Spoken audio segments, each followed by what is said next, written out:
300 in no time. Avoid the dreaded reverse pivot. Weight shift is through upper body, not lower body. In the backswing, resist with your lower body. Keep your shoulders and head level through your backswing.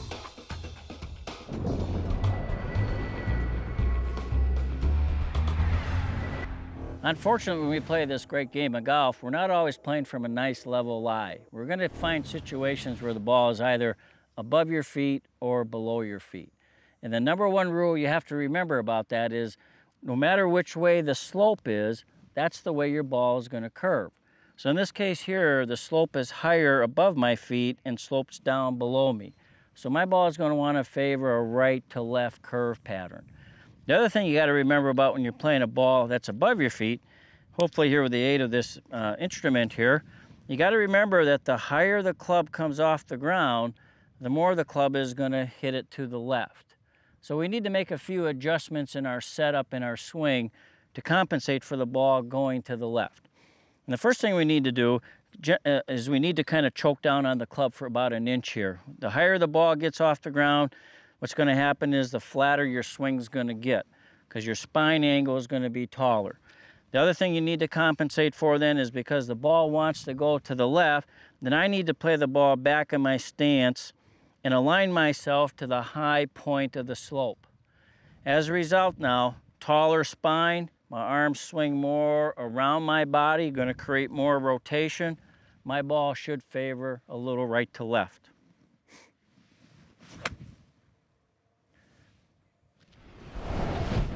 When the golf ball lies below your feet, the ball is going to curve in the direction of the slope. So the high point of the slope is behind me, the low point is below me. My ball should favor a left to right curve. And the other reason why it's going to do that is in your setup, because you need to get down to the golf ball, you're going to have more tilt from your waist, so your upper body is going to be more over the ball. Anytime you get your body tilting forward, what happens is your shoulders rotate vertically and the club goes more up on an upright plane. And the more my club swings up and down, the more I'm going to keep my right arm under the left and favor leaving the face open, creating a bit of a left to right. So what I need to do then is I need to make sure I play the ball forward in my stance. Let your swing be upright. Let it just naturally fade down. So when you got the ball below your feet, aim up the slope. Let the slope and the uprightness of your swing take it to a left to right shot. So in general, whether the ball is above your feet or below your feet, always remember the ball is going to work its way down to the lowest point of the slope. Ball is below your feet, aim up to the high point of the slope. Ball is above your feet, still aim up to the high point of the slope. Above your feet, you want the ball back in your stance. Below your feet, you would like it forward in your stance. The ball above your feet, swing's going to be more on an arc, going to favor more rotation, give you a hook. Ball below your feet, your swing's going to favor on a straight line and favor a slice. So once you understand how to set up to these shots, you too will be able to play these slopes with no problem. Learn how to approach lies with a ball above or below your feet. Ball flight will follow a path down the slope. Hook for the above the feet lie. Slice for the below the feet lie. Aim your target line up the slope on both lies. Play the ball back in your stance for above the feet lie. Forward in your stance for below the feet lie. For more on playing the slopes, Rick Martino and Laird Small will take us through playing the downhill and uphill lies. Well, clearly, the most difficult is a downhill lie.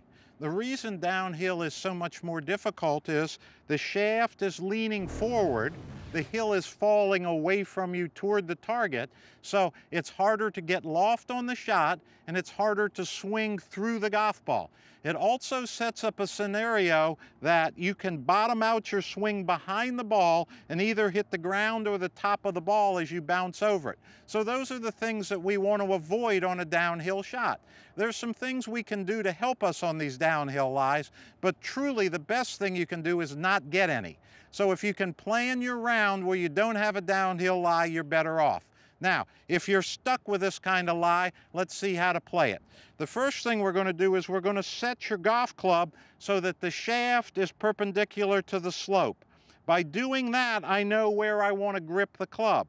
Now I'm going to set my body so that my center, right between my neck and shoulder blades, is in line with my golf shaft. Now that my body is lined up with the slope, I'm going to shorten the top leg by bending the knee.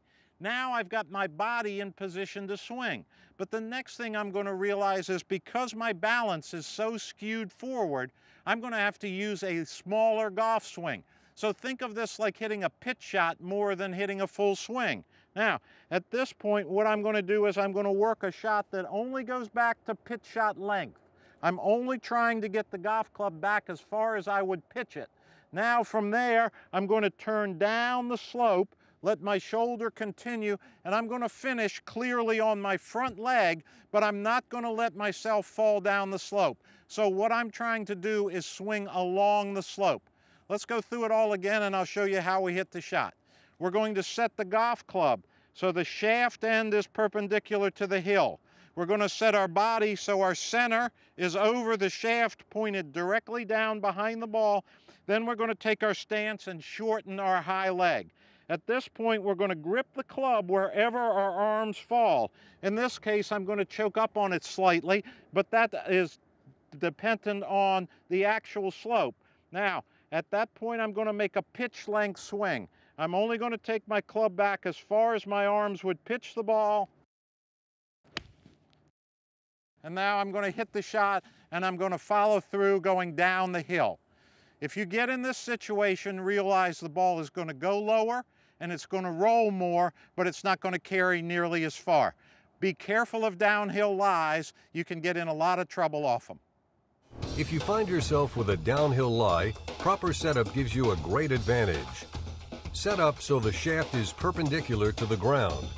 Align your body to be in line with your club shaft. Shorten back leg by bending knee. Use a half swing, like for a pitch shot, to avoid hitting behind ball. Peter did the ball above your feet and below your feet. Rick did a downhill lie. We're going to talk here about an uphill lie. Some very important things for you to consider to be able to have the shot come out the right way. As players, we want to be able to predict an outcome, and here's what we're looking for. When we have the ball sitting on an uphill lie, let's say this is a 7-iron loft from a normal lie, what's going to happen now is the ball is going to take off at this angle. When we have an uphill lie, here's what's going to happen. Can you see the difference in that? So what you have to be able to do is look at perhaps replacing your loft. So if you have a 7-iron distance, you may have to hit a 5-iron to be able to hit the ball to the green.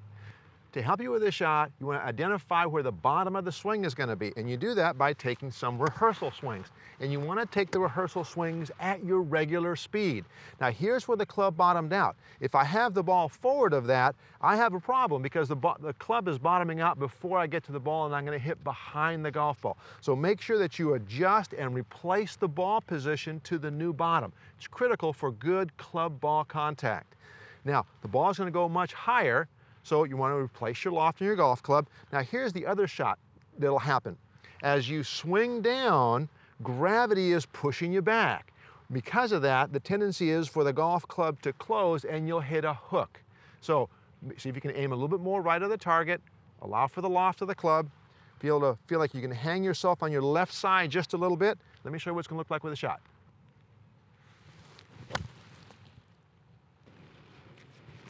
When you have a severe uphill lie like this, be aware what the ball is going to do. The ball is going to tend to hook, go significantly higher, so replace the loft on the club. Find your new bottom by taking some rehearsal swings and make sure you play the ball at that new bottom. You'll have a lot of success with this. Uphill lies can be tricky. Uphill lies require a lower lofted club for the same distance. Take practice swings and adjust ball position for the bottom of your swing. Ball will tend to hook, so adjust your target line.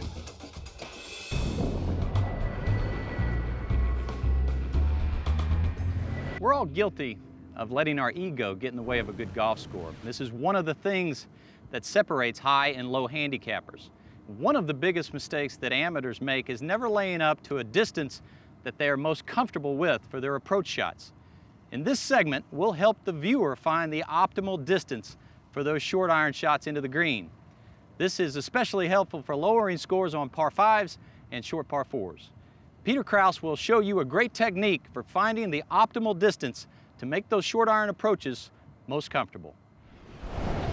Here I'm faced with a 260-yard shot all over water into this par 5 here. Now, I don't know about you, but I know in my golf bag I don't have that kind of carry. But what I do have in my golf bag is the ability to break this hole down into 2 par 3s. I want to play it, the first par 3 roughly 160 to 70 yards, therefore leaving myself the second par 3 somewhere around 90 to 100. Where I see many of you make the mistake is you just instinctively look at the yardage and go, I still got to get up there as far as I can. So let's say you do hit a nice shot up there and you hit it within that 40-yard range of the green, but then you realize, you know, I'm not very good with that lob wedge or sand wedge from 40 yards out. So you still end up making a bogey, if not worse. What you really want to do is, like I said, break this down into 2 par 3s, and you want to make sure the second par 3 you play is to the strength of your game. So if that means you're still 120 to 40 yards out, so be it. Play for that. So I'm going to go ahead here and hit my iron here at that bunker, because I know I can't reach that. And let's see if we can play the first par 3.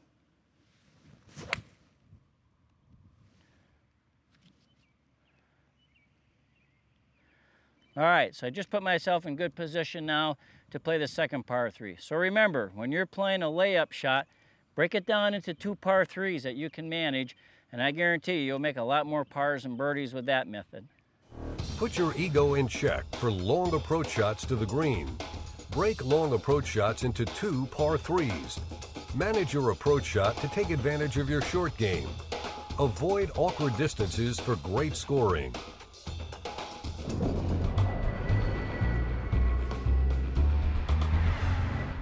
We're at the PGA Learning Center, and I am joined by Gene Powell, Director of Operations and Technology. And Gene, you've got some great stuff in here, and I'm standing on what is known as MAT Technology. Tell me about what it is and what it can do for the average player. All right, MAT Technology. MAT stands for Motion Analysis Technology by TaylorMade.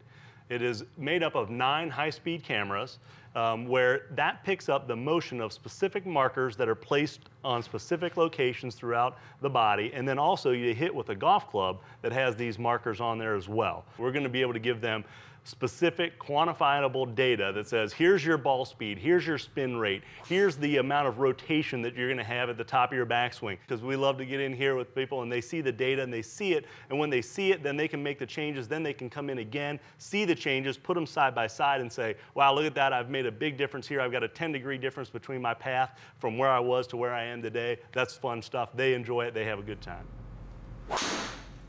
Gene, this MAT system has given us a 3D image of Jonathan's golf swing. Tell me what we collected here. Okay, we're going to look at Jonathan's swing as he's going back. This is his backswing.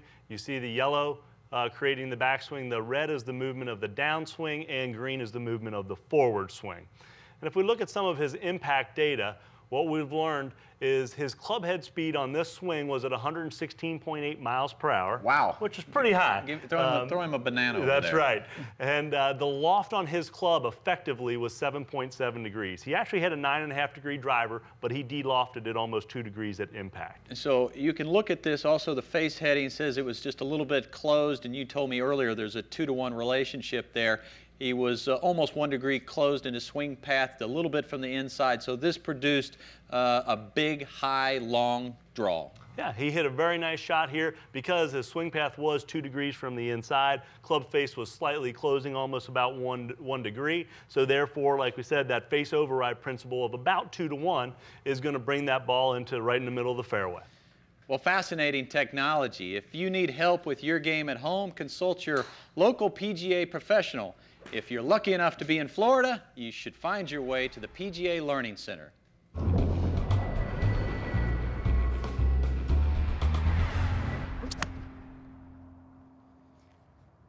If you think greenside bunker shots are intimidating for the average golfer, well, they're not near as daunting as fairway bunker shots, which may require a long iron or even a fairway metal to recover. In this segment, our PGA professional will explain to you the different approaches for fairway bunker shots, talk to you about how some of the lies and proximity to the edge of the bunker will dictate your club selection and your options for getting out. Found myself in a fairway bunker shot, have about 150 yards to go.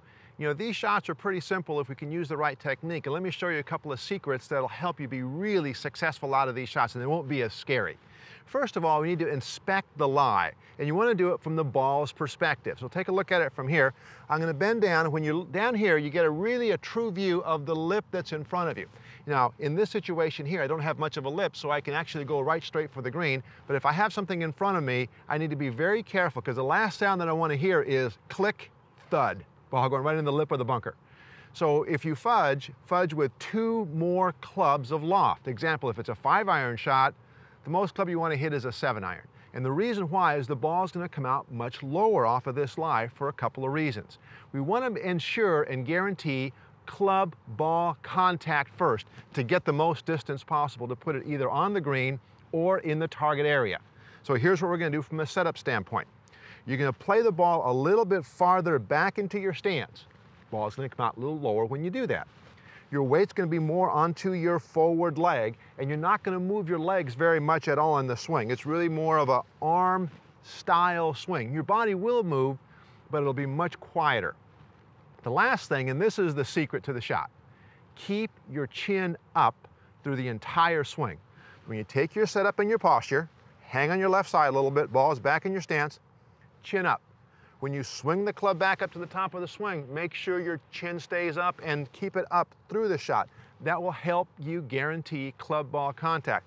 As soon as your head drops, you're going to hit behind the ball into the sand. You're not going to get any distance. You'll probably leave the ball in the bunker, and you'll probably have an attitude adjustment you'll need to have on the shot because you'll have to hit it again. Let's take a look.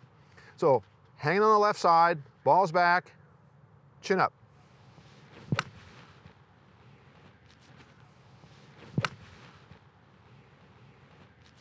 I got good club ball contact. The ball is on the green.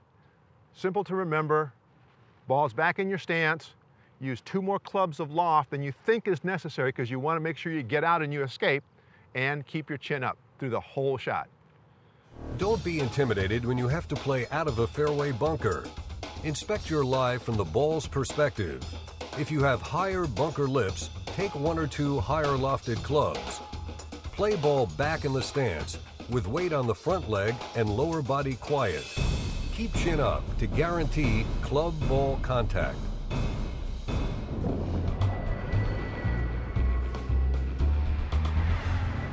We found ourselves in the rough. What you as a player must do is learn how to read the rough. Now here, a couple of rules apply, and here's one of them. As you're down here on the grass, what's going to happen is as the club is coming into the ball, the blades of grass are going to intervene with the contact of the club face to the ball. You're going to get what we call a flyer. What this does, this reduces the spin of the ball because the grass gets in contact with a club, so it reduces the spin, so you've lost some control. Don't expect to hit a draw or a fade out of this lie. The ball will also run more when it lands on the green. You can probably expect about 10 yards more of carry and roll on the shot, so you have to now plan for the landing of the shot. So if you can, play to the widest part of the green, or try to land the ball short of the green and just go for the middle. Don't try to be a hero, because this is where some of your bad shots can really come out. We also have the situation where we've hit it in the really tall stuff, and you probably can't even see this. But right over here, your best option here is to wedge this thing out back in play and then hit it onto the green.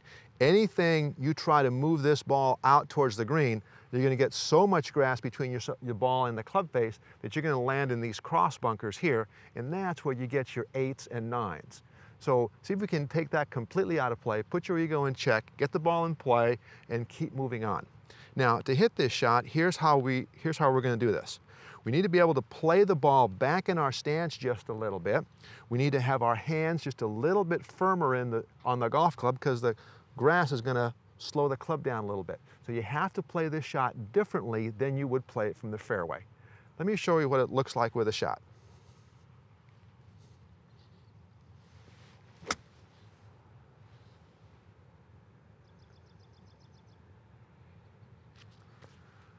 around the green.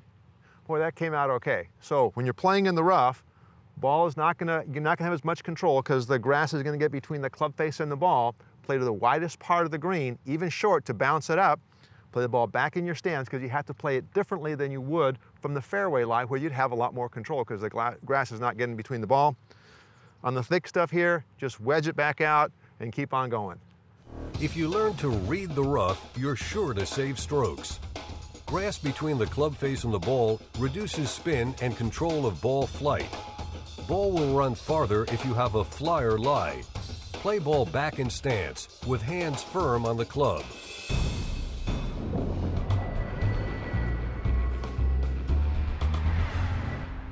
We're in the pro shop at the PGA Golf Club with Rick Martino to talk a little bit about golf balls. Rick, walk into any golf shop and there is a buffet of golf balls for players to choose.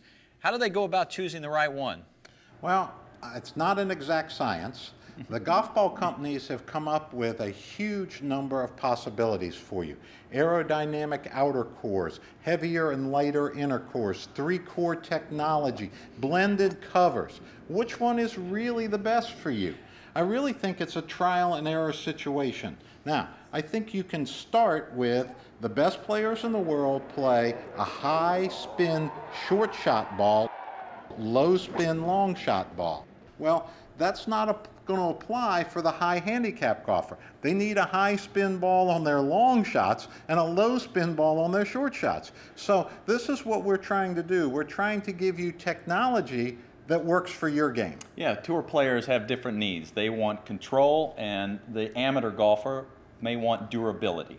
And distance. The amateur golfer always needs distance. The tour player doesn't need more distance. They're looking for trajectory control. So when you get to a level where you can control the spin of your golf ball, then you're really looking at which golf ball do I prefer in the short game. And conditions of the golf course might dictate what you play as well. I know on tour, if the golf course is firm, you might play, for example, the Titleist Pro V1 gives you a little bit more spin. If it's softer, you might play the X. This is absolutely true for the average golfer also. You should vary the ball. In windy conditions, you don't want the ball that goes high. If it's wet and the air is still, you want to carry it as long as possible. But be sure you like the short game feel of the ball you play. And be consistent in playing the same technology all the time so that your short game feel is as good one day to the next as it can be. And what golf ball should players not play? They should not play the ball their husband found for them in a lake. Or the one that says practice on it. Absolutely. But if you have questions about what golf ball to use, you should consult your local PGA professional. So I want to show you now what Rick was talking about with the different golf ball performance. So we have a distance ball that's going to really go on the green, and we have a spin ball that's really going to stop. Let's take a look at what it does with a shot. So you really get a chance to see the performance characteristics. That ball stopped pretty fast. Now here's the distance ball, same type shot. But you can see that it rolled a heck of a lot more, and it put me actually further away from the hole. So spin ball, you want to be able to have it for control. Distance ball, it's really going to go, it's going to not be as good around the green.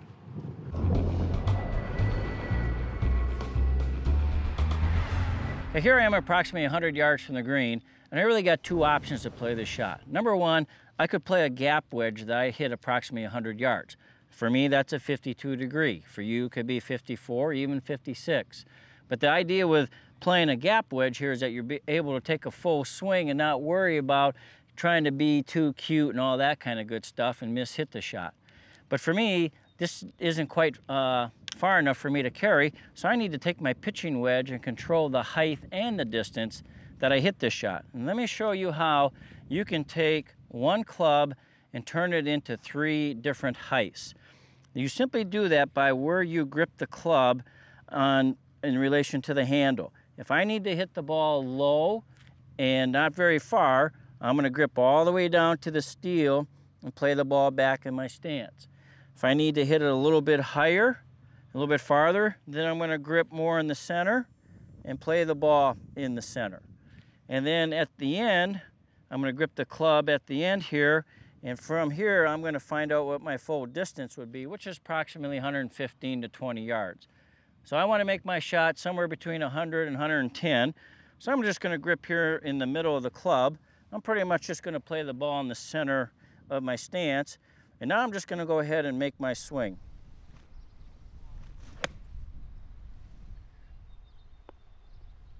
So now I was successfully able to keep the ball low in the wind and hit it the proper distance. So if you want to control the height and the distance you hit it, just go to the driving range and practice hitting balls, first of all, from the end of the club. And play the ball forward to practice to see how high you can hit it. Then hit some shots from the middle of your stance, and then put some balls towards the back of your stance. And then repeat that same process with your grip more down in the center of the handle. Play the ball forward, play the ball center, play the ball back. And during the whole time here, you're always going to try to make what you feel like is your full swing. And then at the very end there, grip all the way down, play the ball forward, play it back, center, and then play it back. So by altering where you grip on the handle, where you position the ball in your stance, having the same swing, you too will soon learn how to control the height and the distance of your shot without feeling like you're changing your swing. Peter's advice for wedge play is worth noting. Use one club to hit your ball 3 different lengths and heights. Vary where you place your hands on the grip and the placement of the ball in your stance. No matter where you grip the club or play the ball, take your normal swing.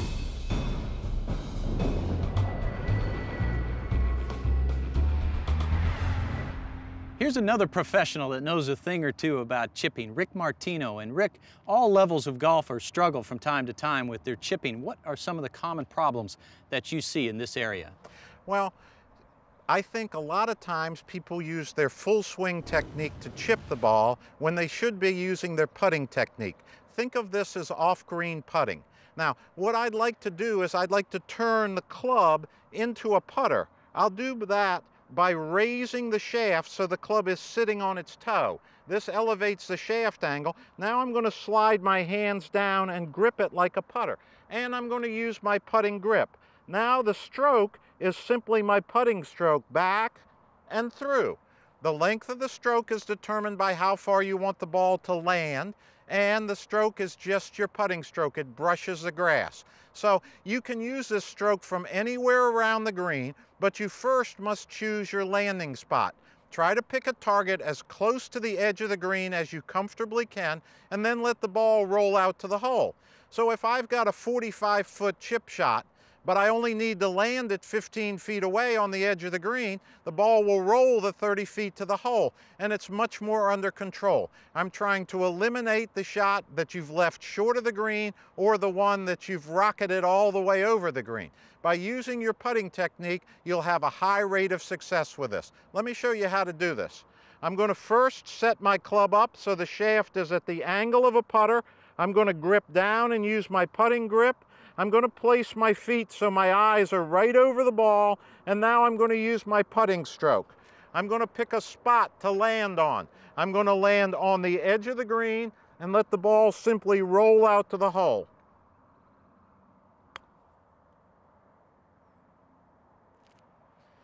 Now, if you'll keep your stats on up and ins, you will find out that by lowering your up and ins, you'll significantly lower your score. Try Rick's technique around the green, and you'll be chipping for dough. Use your putting technique with your wedge. Lean club shaft forward and grip as if it were your putter. Set up to ball and swing as if you were putting.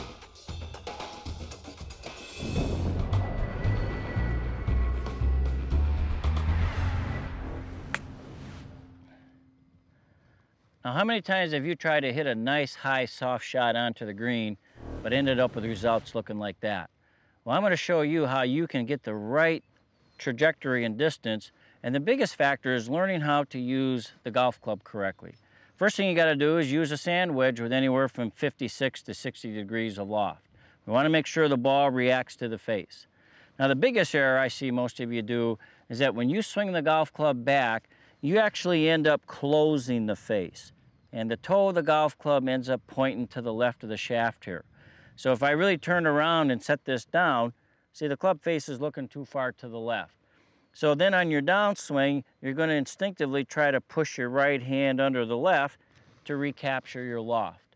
Now, if you got a nice fluffy lie, you can get underneath it, and sure enough, you hit it nice and high.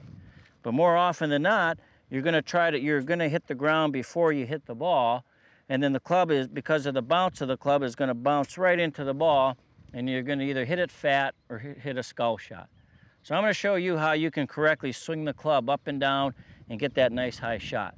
So the first thing we need to do is, in our takeaway, is we need to feel that the toe of the club is swinging up on top of the shaft. Now you can do this in a couple of ways. Number one, you can swing the club back and feel like the palm of your hand is looking back at you. So a lot of times you kind of maybe think like if you were in Vegas, you had to roll some dice, you'd put your hand here and then throw them. The other thing you can do is when you swing the club back, is you want to feel your left wrist hinge. And you're going to feel a cupping between your left wrist and your forearm. Both of these motions here will kind of keep the toe of the club up. And I don't care if the toe is a little bit behind the shaft, because that tells me that I have the loft of the club going through the shot.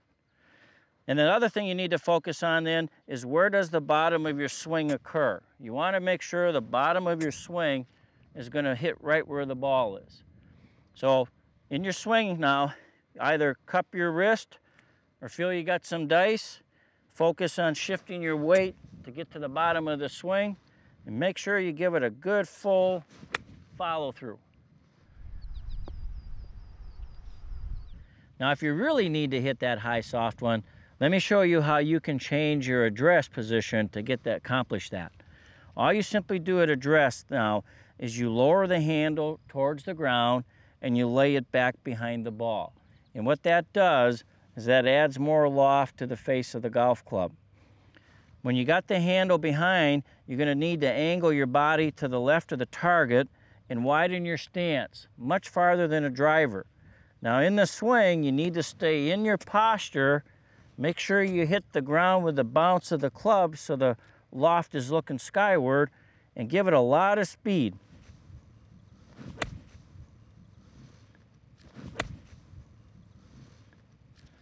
So remember, when you got to hit that real high soft one, take your club, lower the handle, lay it back, widen your stance, and make sure you swing with a lot of speed with the face of the club looking up to the sky.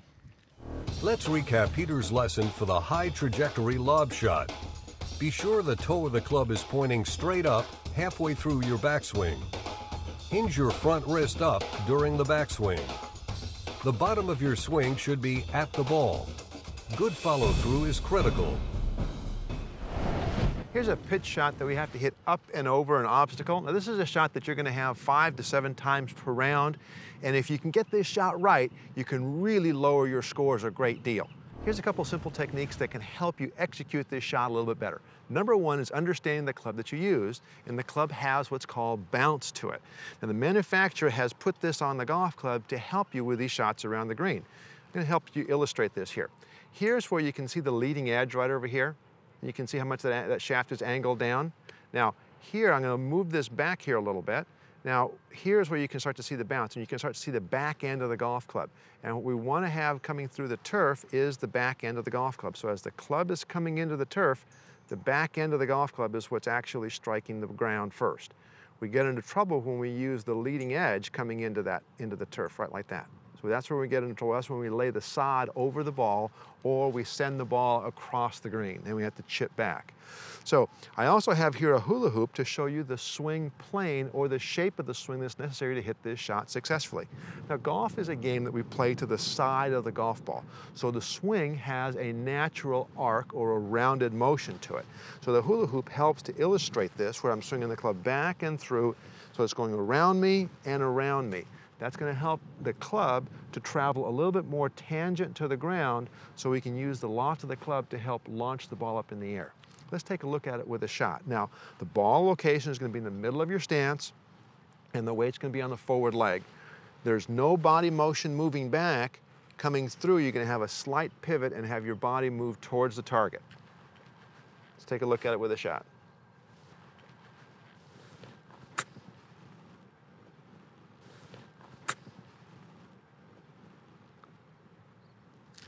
Ball is up, over the obstacle, and on the green. So in hitting this shot, remember, the bounce of the club is your friend. Your swing has a slight arc to it where it swings around, and you have a slight body pivot to help support the swing through the strike. Remember, the bounce of a wedge is your friend when you're faced with short lob shots around the green. Because of the bounce of the club, the bottom of the club should hit the ground behind the ball first. The swing for lob shots should be in an arc for a shallow approach to the ball. Keep weight forward with a slight body pivot in the follow-through.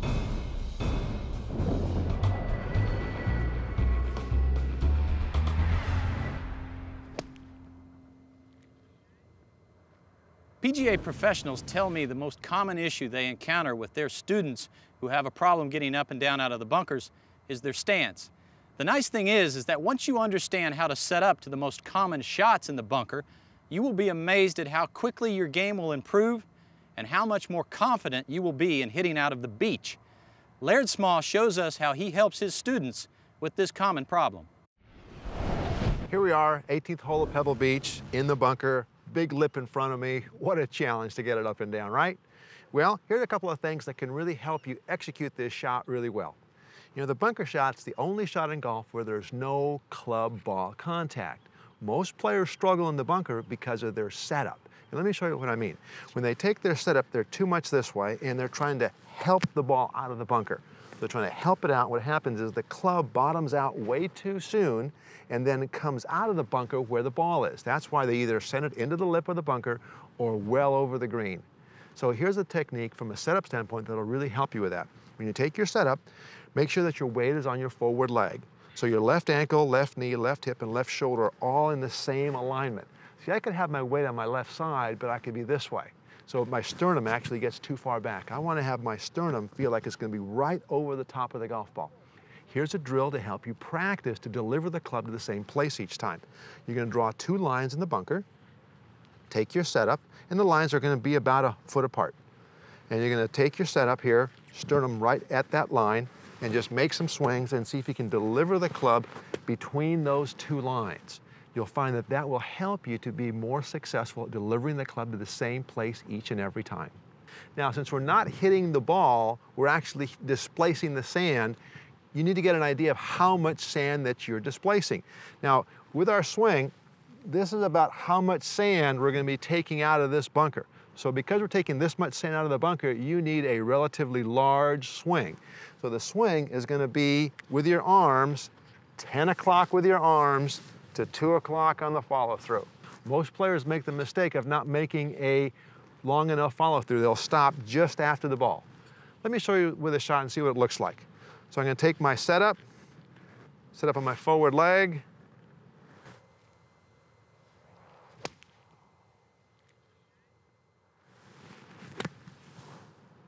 got the sand out of there, the ball's out.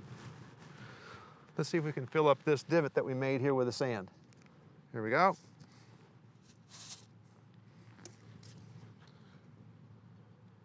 Fits right in perfectly. So in the bunker, please remember your setup is critical. Weight on your forward leg, left ankle, knee, hip, and shoulder setting up so your sternum is over the golf ball.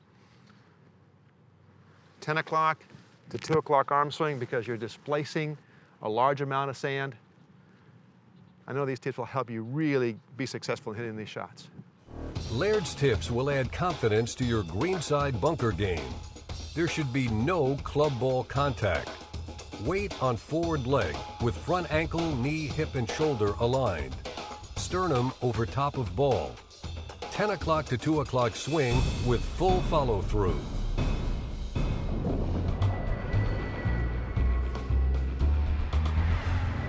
If you're like me, through the years you've found that practicing can be a grind, and we'd all much rather be grinding away on the course. But of course, we still need to practice if we expect to improve. And one of the ways I have found to make practicing more interesting is to come up with games in the practice area. Now, practicing on the putting green can be tedious and boring, but time spent there is one of the quickest ways to improve your game. Along with our PGA professionals, we're going to show you a few ways to make the most of your practice putting time by making it more fun with games. And one of my favorites is a sure way to improve your rhythm and feel and thus your distance control without getting caught up in the mechanics of the stroke. The next time you go out, don't putt to a hole. Spend a few minutes before your round putting to the fringe. And the sole objective is just see how close you can get to the fringe without actually touching the fringe. I'll hit a few here. Concentrate on the tempo of your stroke. You can play this game with your buddies, and I promise you, your distance control will improve. You'll eliminate a lot of three putts. Now let's check in with some of our other PGA professionals, and they'll show you some new games. This is a practice game I use to help learn the speed of the greens that you're about to putt. I take two clubs and set them down on the green about 5 feet apart. Then I putt, and my goal is to get the ball past the first club and short of the second club. And then my goal with each succeeding ball is to get past the first ball, but still short of the second club. So each one has a smaller space to go in. So what I'm trying to do is work to stroke the ball past the first ball and short of the second club. And obviously, the more space I leave myself, the easier it is to get each one to go past.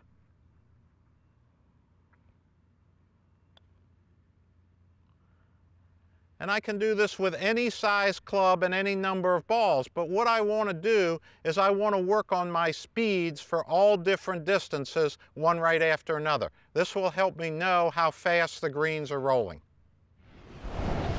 One of my favorite drills when I'm working out on the putting green is really working on my direction. And one of the things I like to do is take a couple of tees and put them about 3.5 inches apart from one another with the hole right in the center. And then I'll come back about 4 or 5 feet and really work on trying to putt the ball, missing the tee